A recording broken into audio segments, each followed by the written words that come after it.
ماذا يحدث إذا سقطت العدالة؟ هل تعتقد أن العدالة موجودة؟ هل تعتقد أن العدالة موجودة؟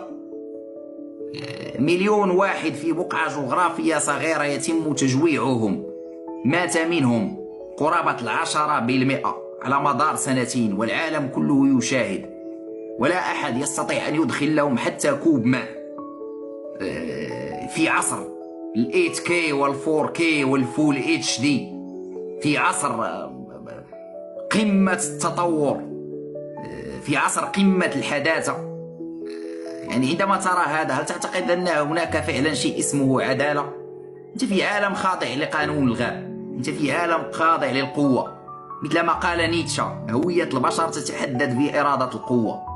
التاريخ ليس قصة عن الخير والشر، بل قصة عن القوة والضعف. العالم لا توجد فيه عدالة. العدالة هي ما يفرضه الأقوى، والقانون هو ما يريده الأقوى، والضعفاء عليهم أن يتقبلوا. الضعفاء عليهم أن يدعوا وأن يتمنوا أن يرحمهم الأقوياء. هذا هو العالم الذي تعيش فيه، وهذه هي الطبيعة البشرية.